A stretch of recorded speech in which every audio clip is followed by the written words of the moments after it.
Hi guys, welcome back to my channel. If you're new here, feel free to subscribe and join the family. If you're returning, then welcome back. In today's video, we'll be talking about the infamous Camelot theme park. The Camelot theme park was a resort and theme park located in Lancashire, England. The park's theming was based around the legend of Camelot, and the park decor incorporated a lot of medieval elements. The park was located on a 140-acre site near the village of Charnock Richard, which is 3 miles west of Chorley.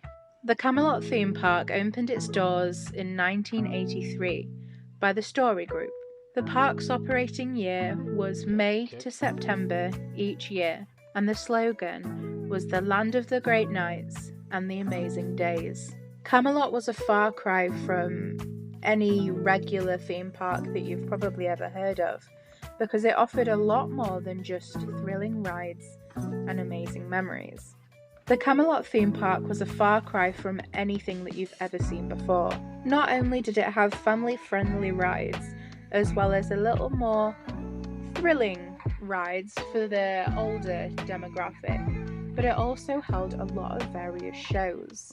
Just to name some of these shows, there were jousting tournaments, Merlin's magic shows, Merlin's School of Wizardry, and the Birds of Prey show. The jousting tournament was a live joust performed by Camelot's own knights. It was led by an actor playing King Arthur and performed in the park's Avalon Arena. The Camelot theme park hosted the only full-time jousting arena in the United Kingdom, which is definitely noteworthy. The Merlin's Magic Show was performed in Merlin's Castle. This show demonstrated Merlin's magical skills, which genuinely was a sight to behold, and a lot of people have such fond memories of going to these shows. The Merlin School of Wizardry was performed in Merlin's Castle, and it taught some of Merlin's magic to the audience, so it was something that really went hand in hand with the Merlin's Magic Show, and it was a lot more interactive. It definitely satisfied a lot of curious minds. And I can't forget the Birds of Prey show, which was performed daily in the Avalon Arena, and it even featured an African fish eagle. It's definitely fair to say that there was something for everyone at the Camelot theme park. The theme park first opened its doors in 1983, and it of course soon became a big hit with families, especially those with younger children. Camelot soon became famed for rides such as Excalibur and Nightmare. Of course, it goes without being said that Camelot was a roaring success. With its soaring popularity, the TV show Sooty and Co. came to the park with Sooty Sweeps Sue and presenter Matthew Corbett, and they enjoyed Camelot all to themselves. There honestly is so much that went on with the Camelot theme park. If I included everything, it would be an extremely long video. When Camelot opened in 1983, the park would see 500,000 visitors per year. But those numbers fell in later years, and then in 2012, the once vibrant and family-orientated theme park closed its doors for good. Since the closure, the site fell into disrepair, and many of its iconic rides decayed and were demolished. After the park's closure in 2012, the site had been left to the fates, with the castle fabrications and old buildings falling victim to time, vandalism, and graffiti. The abandoned site then became a hotspot for urban explorers. A lot of teenagers began to climb up rusting frames of roller coasters at the abandoned Camelot site. One of the notorious rusting roller coasters was 80 feet in the air, and dozens of teenagers were risking life and limb every day taking on the perilous stunt so that they could just pose for selfies at the top. Hundreds of thrill seekers have taken on the potentially lethal climb in the summer of 2015 alone, and concerned locals have warned that it is only a matter of time before someone is killed, which of course that would make sense, because these people were climbing 80 feet or however high up into the air on these decayed and rusted tracks, and there were no safety procedures there. It's an abandoned park. Online you can find a lot of photos, a lot of shocking photos of people clambering along the ride's decaying frame, but just one misplaced step and they could plunge to their deaths. People were sneaking into the boarded up site through a hole in a fence in order to climb the roller coaster. Most of the rides were removed when the theme park closed, but the Nightmare ride, the park's top white-knuckle ride, still remained. People who made it to the top shared selfies and videos on YouTube, seemingly unaware of the peril that they were in. Next to the Camelot site was Park Hall Hotel and Leisure Complex, and a member of staff there had said that they had seen hundreds of people climbing the old ride. The worker that had seen all of these people climbing this ride didn't want to be named in the media, which is totally fair enough, but they left a quote with the media which reads, "We called the police the other week because we could see kids on the top of the roller coaster at night. There are at least 20 youngsters up there every day, and it was even worse over the summer holidays. We have seen hundreds of kids climbing it. It is so dangerous. The fencing needs improving so people can't get in, or someone is going to fall and die. It is just an accident waiting to happen."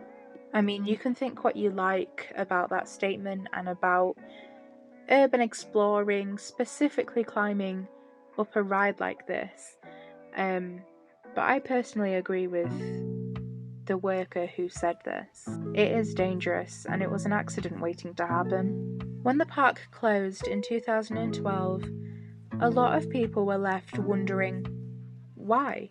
Of course, when the park closed, there was a lot of rumours and a lot of speculations about exactly what made the park close. When the media approached the owners just blamed the low visitor numbers on bad weather and events such as the Olympics and the Queen's Jubilee. But let's not forget that when the park closed, a lot of people lost their jobs. 150 staff lost their jobs when that park closed. A lot of people did speculate that the reason for the declining numbers of visitors was actually because of the park's neglectful eye, shall we say, and its history for accidents. In this video, I'm going to cover two of the most famous accidents ever to plague the history of the Camelot theme park. The most well-known accident was the sad demise of Harry Matthews. At the time of the accident, Harry Matthews was 59 years old and died after suffering horrific injuries in an incident at Camelot theme park in Chorley. Harry's death was extremely traumatic for not just his family and friends and everyone that he knew and, had a relationship with, but it was also extremely traumatic for anyone within that area of the park on that fateful day. Harry Matthews was a fairground worker, and he died after being dragged under the wheels of a roller coaster at Camelot in front of families on a day out. Harry had been carrying out maintenance work on one of the most popular rides at Camelot. It was called the Gauntlet ride. The Gauntlet was one of Camelot's most popular rides, and it operated from 2001 to 2006. The Gauntlet was made by Pinfari, and it was a steel sit-down roller coaster, which included a chain lift hill and a 31.8 feet tall loop. On the ride, there were 3 cars per train. Riders were arranged 2 across in 2 rows for a total of 12 riders per train. The ride used over-the-shoulder restraints, which were really effective. So let's talk a little bit more about the Gauntlet's history. The ride is first known to have operated at Wonder West World from the years 1987 to 1998. It was later relocated to Dreamland Margate in Kent. It was named the Looping Star and was brought in by the park as a temporary replacement for a different Looping Star. It had white supports and a black track with blue trains. The ride only lasted a few seasons before being moved again. Another Looping Star then took its place in 2001. After all of this, the ride finally was relocated to Camelot theme park in Chorley, where it opened from 2001 to 2006 as the Gauntlet.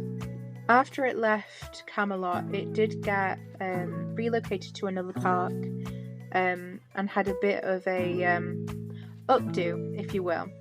It got a makeover because it received new trains and a new paint scheme, which was a red track and blue trains and supports. So anyway, let's get back to the tragedy of Harry Matthews.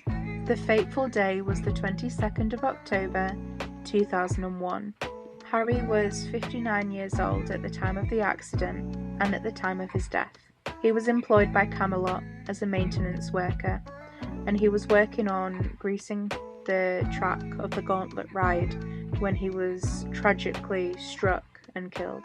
The car that hit poor Harry was carrying 5 children and 3 adults at the time of the accident.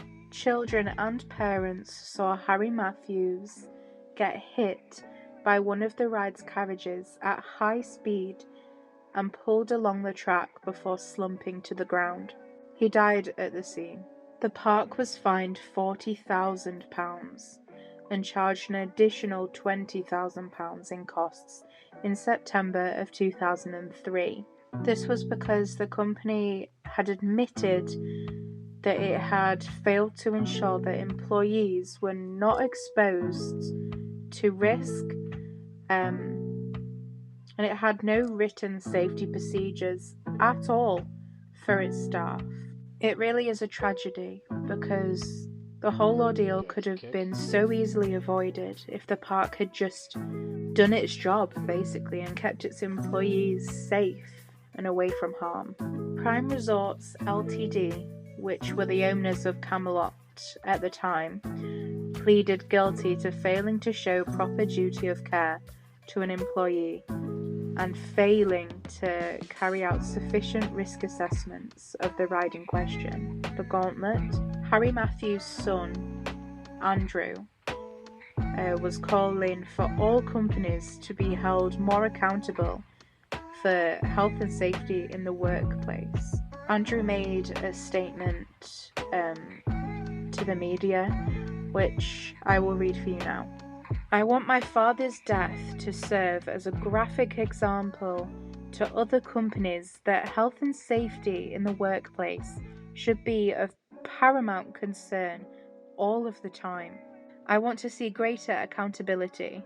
I had talked about the standard of health and safety at Camelot with my dad in the weeks before his death, because he was concerned about it. Sadly, we were too late to do anything about it.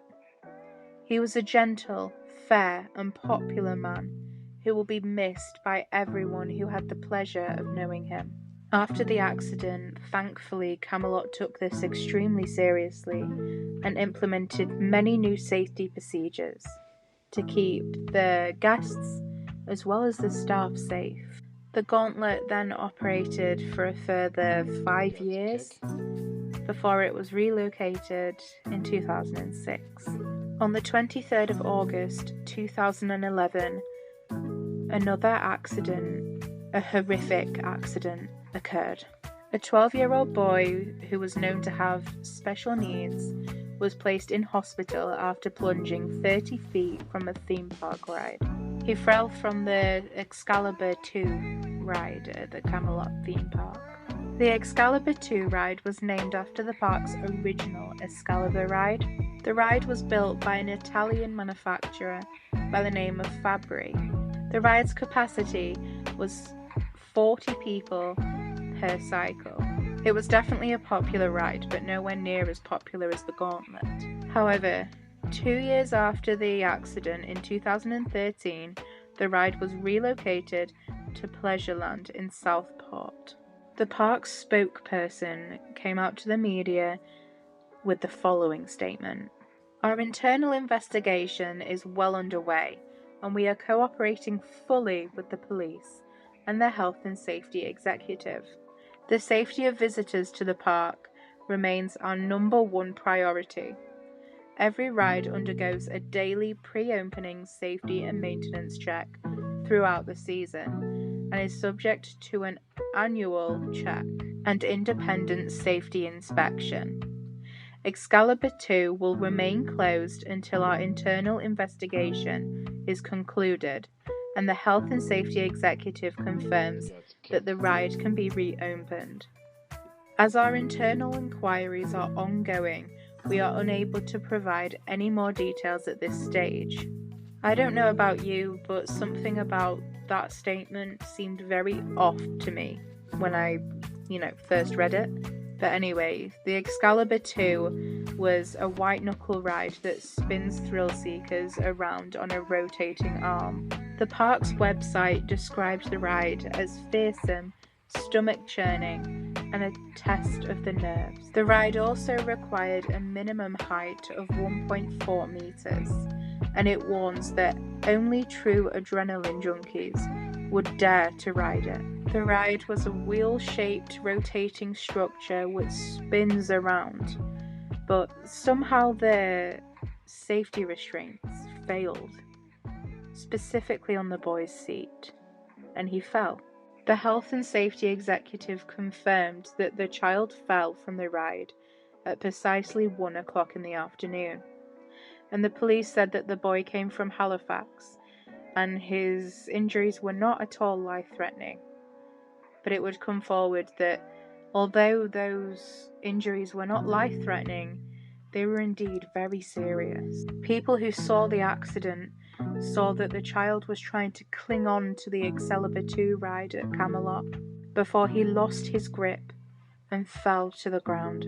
He was then airlifted to Wigan Royal Infirmary following the accident at 1 p.m. But his injuries were not thought to be life-threatening, yet extremely serious. The ride was immediately closed and an investigation was launched by the health and safety executive and, of course, the police. A settlement was later reached by the park and the family of the child for an undisclosed sum. The ride did reopen and was not relocated until 2 whole years after the accident, which to me is utterly crazy. But let me know what you think in the comments. Shockingly, after nearly a decade of the park being closed, it's set to reopen its doors to the public. Many people will remember visiting Camelot and being captivated by roller coasters, jousting, competitions and stories of King Arthur and the kings and the knights of the Round Table. The public will be given access to the park for the site's new apocalyptic-inspired Camelot Rises event. The grounds is set to host 19 terror-filled nights of zombies and horror films in an immersive, spooky experience. But what do you think about that? Do you think that the park should really reopen as some kind of horror attraction? I mean, it is very fitting considering the amount of accidents that happened at the park during its operation, but I'm not too sure about it reopening. Let me know what you think in the comments. Okay, that's it for today's video. I hope you all enjoyed this video and I hope to see you in the next one.